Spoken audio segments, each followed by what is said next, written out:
ಎಲ್ರಿಗೂ ನಮಸ್ಕಾರ. Welcome back to my channel. ನಾನು ರಮ್ಯಾ. ಇವತ್ತು ಭಾನುವಾರ ಮಾರ್ನಿಂಗಿಂದನೇ ವ್ಲಾಗ್ನ ಶುರು ಮಾಡ್ತಾ ಇದ್ದೀನಿ. ಏನಪ್ಪ ವಿಶೇಷತೆ ಅಂದರೆ, ಇವತ್ತು ರಾಮನವಮಿ ಹಬ್ಬ ಆಗಿರೋದ್ರಿಂದ ನಮ್ಮ ಮನೆಯಲ್ಲಿ ಯಾವ ರೀತಿ ರಾಮನವಮಿ ಹಬ್ಬ ಮಾಡಿದ್ವಿ ಅಂತ ಈ ವಿಡಿಯೋದಲ್ಲಿ ಶೇರ್ ಮಾಡಿದ್ದೀನಿ. ಸೊ ಎಲ್ಲೂ ಕೂಡ ಸ್ಕಿಪ್ ಮಾಡಿದೆ, ವಿಡಿಯೋನ ಪೂರ್ತಿಯಾಗಿ ನೋಡಿ. ಇನ್ ಕೇಸ್ ಈ ವಿಡಿಯೋ ನಿಮ್ಗೆ ಇಷ್ಟ ಆಯಿತು ಅಂದರೆ ಲೈಕ್ ಮಾಡಿ, ಶೇರ್ ಮಾಡಿ, ಕಮೆಂಟ್ ಮಾಡಿ, ಹಾಗೆ ನಮ್ಮ ಚಾನಲ್ನ ಸಬ್ಸ್ಕ್ರೈಬ್ ಮಾಡ್ಕೊಂಡು ನೋಡಿ ಅಂತ ಹೇಳ್ತಾ ಈ ವಿಡಿಯೋನ ಶುರು ಮಾಡ್ತಾ ಇದ್ದೀನಿ. ಅದಕ್ಕಿಂತ ಮೊದಲು ಎಲ್ಲರಿಗೂ ರಾಮನವಮಿ ಹಬ್ಬದ ಶುಭಾಶಯಗಳು. ರಾಮನಿಗೆ ಪ್ರಿಯವಾದದ್ದು ನೀರು ಮಜ್ಜಿಗೆ ಪಾನಕ. ಸೊ ಇವತ್ತಿನ ಹಬ್ಬದ ವಿಶೇಷತೆ ನೀರು ಮಜ್ಜಿಗೆ ಪಾನಕ ಪ್ರತಿಯೊಂದು ದೇವಸ್ಥಾನದಲ್ಲೂ ಕೂಡ ಮಾಡ್ತಾರೆ. ನಾನಿಲ್ಲಿ ಮೊದಲು ಮಜ್ಜಿಗೆನ ಮಾಡ್ಕೊತಾ ಇದ್ದೀನಿ. ಮಜ್ಜಿಗೆ ಮಾಡ್ಕೊಳ್ಳೋದಕ್ಕೆ ಸ್ವಲ್ಪ ಮೊಸರನ್ನ ನಾವು ಗ್ರೈಂಡ್ ಮಾಡ್ಕೊಂಡು ಹಾಕೊಳ್ಳೋದ್ರಿಂದ ಚೆನ್ನಾಗಿ ಮಜ್ಜಿಗೆ ಬಿಡುತ್ತೆ. ಅದು ಗದ್ರು ಥರ ಇರುತ್ತೆ ನೋಡಿ, ಅದು ಬರಲ್ಲ. ಸೊ ಅದು ಮಾಡ್ಕೊಂಡಾದ್ಮೇಲೆ ಸ್ವಲ್ಪ ಹಸಿಮೆಣಸಿನ್ಕಾಯಿ, ಕೊತ್ತಂಬರಿ ಸೊಪ್ಪು, ಕರಿಬೇವಿನ ಸೊಪ್ಪು, ಹಾಗೆ ಸ್ವಲ್ಪ ಶುಂಠಿ ತುರಿದು ಹಾಕೊಳ್ತಾ ಇದ್ದೀನಿ. ರುಚಿಗೆ ತಕ್ಕಷ್ಟು ಉಪ್ಪನ್ನು ಸೇರಿಸ್ಕೊಂಡು ಇದನ್ನೆಲ್ಲ ಚೆನ್ನಾಗಿ ಮಿಕ್ಸ್ ಮಾಡ್ಕೊತೀನಿ. ಸಿಂಪಲ್ಲಾಗಿ ಯಾವ ರೀತಿ ಮಜ್ಜಿಗೆ ಮಾಡೋದು ಅಂತ ನೋಡಿದ್ರಲ್ವ, ಶುಂಠಿ ಹಾಕೋದ್ರಿಂದ ತುಂಬಾ ರುಚಿ ಇರುತ್ತೆ.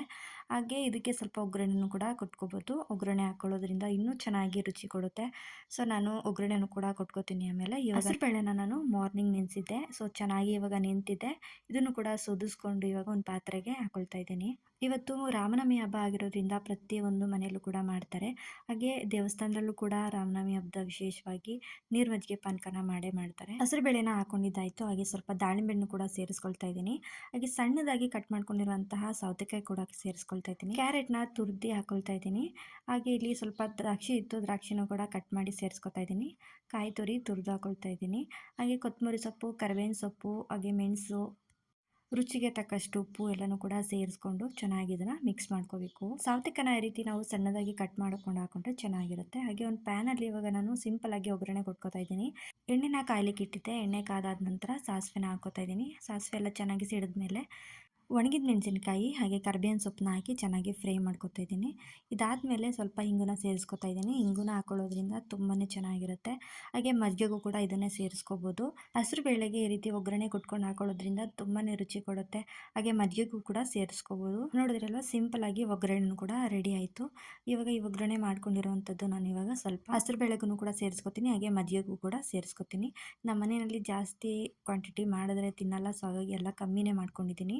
ಫಸ್ಟು ಹಸಿರು ಬೇಳೆಗೆ ಹಾಕಿ ಇವಾಗ ಚೆನ್ನಾಗಿ ಮಿಕ್ಸ್ ಮಾಡ್ಕೊತಾ ಇದ್ದೀನಿ. ಹಸಿರು ಬೇಳೆಗೆ ಈ ಐಟಮ್ ಎಲ್ಲ ಹಾಕಲೇಬೇಕು ಅಂತ ಏನಿಲ್ಲ, ಇದ್ದರೆ ಹಾಕ್ಬೋದು. ಇಲ್ಲಾಂದರೆ ಜಸ್ಟ್ ಸೌತೆಕಾಯಿ, ಹಸಿರು ಬೇಳೆ, ಕೊತ್ತಂಬರಿ ಸೊಪ್ಪು, ಕರಿಬೇವಿನ ಸೊಪ್ಪು, ಹಸಿಮೆಣಸಿನ್ಕಾಯಿ ಈ ರೀತಿ ಒಗ್ಗರಣೆ ಕೊಟ್ಕೊಂಡ್ರೆ ಸ್ವಲ್ಪ ತೆಂಗಿನಕಾಯಿ ಸೇರಿಸಿ ಹಾಕೊಳ್ಳೋದ್ರಿಂದ ಇನ್ನೂ ಚೆನ್ನಾಗಿ ರುಚಿ ಕೊಡುತ್ತೆ.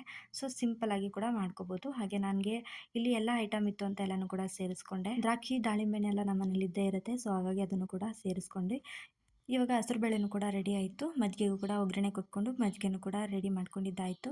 ನೆಕ್ಸ್ಟ್ ಇವಾಗ ರಾಮನಿಗೆ ತುಂಬ ಅಂದರೆ ತುಂಬ ಪ್ರಿಯವಾದದ್ದು ಅಂದರೆ ಪಾನಕ. ಸೊ ಇವಾಗ ಪಾನಕನ ಮಾಡ್ಕೊತಾ ಇದ್ದೀನಿ. ತುಂಬ ಸಿಂಪಲ್ಲು ಮಾಡ್ಕೊಳ್ಳೋದು. ಈ ರೀತಿ ಬೆಲ್ಲ ಇರುತ್ತೆ ನೋಡಿ, ಇದನ್ನು ಕುಟ್ಟಿ ಪುಡಿನಾದರೂ ಮಾಡ್ಕೋಬೋದು, ಅಥವಾ ಈ ರೀತಿ ತುರಿದೇ ಹಾಕೋಬೋದು. ತುರಿದೇ ಹಾಕೊಳ್ಳೋದಂದರೆ ಬೇಗ ಆಗುತ್ತೆ ಅಂತೇಳಿ ನಾನು ತುರಿದೇ ಹಾಕ್ಕೊಳ್ತಾ ಇದ್ದೀನಿ. ಈ ರೀತಿ ತುರಿದು ಹಾಕೊಳ್ಳೋದ್ರಿಂದ ಪಾನಕ ತುಂಬ ಬೇಗನೆ ರೆಡಿ ಆಗುತ್ತೆ. ಹಾಗೆ ನಾವು ಕರಗಿಸೋ ಅವಶ್ಯಕತೆ ಇರಲ್ಲ. ಬೇಗನೆ ಈ ರೀತಿ ತುರಿದು ಹಾಕ್ಕೊಂಡ್ರೆ ತಕ್ಷಣ ನೀರಿಗೆ ಹಾಕಿದ ತಕ್ಷಣ ಸ್ವಲ್ಪ ಚೆನ್ನಾಗಿ ಕರಗೋಗ್ಬಿಡುತ್ತೆ. ಸೊ ಹಾಗಾಗಿ ನಾನು ಈ ರೀತಿ ಮಾಡ್ಕೊತಾ ಇದ್ದೀನಿ. ಇವಾಗ ನೋಡಿ ಈ ರೀತಿಯಾಗಿ ರೆಡಿ ಆಗಿದೆ. ಇದನ್ನು ಸೇರಿಸ್ಕೊಂಡು ಚೆನ್ನಾಗಿ ಬೆಲ್ಲ ಎಲ್ಲ ಕರಗಿದ್ಮೇಲೆ ನಾನು ಸೋದಿಸ್ಕೊಳ್ತೀನಿ. ಯಾಕೆ ಅಂದರೆ ಸಣ್ಣ ಸಣ್ಣ ಕಲ್ಲು ಮಣ್ಣೆಲ್ಲ ಇರುತ್ತೆ. ಸೊ ಹಾಗಾಗಿ ಸೋದಿಸ್ಕೊಂಡು ಮಾಡೋದು ತುಂಬಾ ಒಳ್ಳೆಯದು. ಹಾಗಾಗಿ ಈ ಥರ ನೀಟಾಗಿ ಹಾಕಿದ ತಕ್ಷಣವೇ ಕರಗೋಗ್ಬಿಡುತ್ತೆ. ತುರಿದು ಹಾಕೊಳ್ಳೋದ್ರಿಂದ ನಾವು ಕುಟ್ಟಿ ಹಾಕೊಳ್ಳೋದು ಸ್ವಲ್ಪ ಅಷ್ಟೊಂದು ಬೇಗ ಕರಗಲ್ಲ ಅಂತೇಳಿ ನಾನು ಈ ರೀತಿ ಮಾಡಿಕೊಂಡೆ. ಈಗ ನೋಡ್ತಾ ಇರ್ಬೋದು, ತಕ್ಷಣವೇ ಕರಗ್ತು. ಸೊ ಹಾಗಾಗಿ ಇವಾಗ ಸೋದಿಸ್ಕೊಂಡು ನಿಂಬೆಹಣ್ಣನ್ನು ಹಾಕೊಳ್ತಾ ಇದ್ದೀನಿ. ಒಂದು ನಿಂಬೆಹಣ್ಣ ಸೇರಿಸ್ಕೊತಾ ಇದ್ದೀನಿ. ನಿಂಬೆಹಣ್ಣು ಹಾಕಿದ್ರೆ ತುಂಬಾ ರುಚಿ ಇರುತ್ತೆ. ನಮ್ಮೂರಲ್ಲೆಲ್ಲ ಇದೇ ಥರ ಮಾಡ್ತಾಯಿದ್ರು. ರಾಮನವಮಿ ಹಬ್ಬನ ತುಂಬ ಅಂದರೆ ತುಂಬ ಚೆನ್ನಾಗಿ ಮಾಡ್ತಾರೆ ನಮ್ಮ ಮನೆಯಲ್ಲಿ. ನೆಕ್ಸ್ಟ್ ಇವಾಗ ಏಲಕ್ಕಿನ ಚೆನ್ನಾಗಿ ಕುಟ್ಟಿ ಪುಡಿ ಮಾಡಿ ಸೇರಿಸ್ಕೊತಾ ಇದ್ದೀನಿ. ಹಾಗೆ ಇಲ್ಲಿ ಶುಂಠಿನ ಸಣ್ಣದಾಗಿ ತುರಿದು ಸೇರಿಸ್ಕೊತಿದ್ದೀನಿ. ಶುಂಠಿ ಹಾಕೋದ್ರಿಂದ ತುಂಬಾ ರುಚಿ ಕೊಡುತ್ತೆ ಪಾನಕ. ನೆಕ್ಸ್ಟ್ ಇದಕ್ಕೆ ನಾವು ಬ್ಯಾಲ್ದ ಹಣ್ಣಾದರೂ ಸೇರಿಸ್ಕೋಬೋದು, ಇಲ್ಲಾಂದರೆ ಕರ್ಬೂಜ ಹಣ್ಣಾದರೂ ಕೂಡ ಸೇರಿಸ್ಕೋಬೋದು. ತುಂಬಾ ರುಚಿ ಇರುತ್ತೆ. ಬ್ಯಾಲ್ದ ಹಣ್ಣು ಸಿಗಲಿಲ್ಲ ಅಂತೇಳಿ ಈ ಸಲ ನಾವು ಕರ್ಬೂಜ ಹಣ್ಣಲ್ಲೇ ಮಾಡ್ತಾಯಿದ್ದೀವಿ. ಇದಂತೂ ಸಿಕ್ಕಾಪಟ್ಟೆ ಚೆನ್ನಾಗಿರುತ್ತೆ. ಹಾಗೆ ಇದನ್ನು ಸ್ವಲ್ಪ ಸಣ್ಣ ಸಣ್ಣದಾಗಿ ಕಟ್ ಮಾಡಿಕೊಂಡು ಈ ರೀತಿ ಮ್ಯಾಶ್ ಮಾಡ್ಕೋಬೇಕು.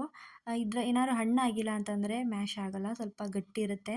ಹಾಗಾಗಿ ನೀವು ಒಂದು ಸಲ ಏನು ಮಾಡಿ ಅಂದರೆ ಮಿಕ್ಸಿಗೆ ಹಾಕ್ಕೊಂಡು ಮಾಡೋದ್ರಿಂದ ತುಂಬ ಚೆನ್ನಾಗಿರುತ್ತೆ.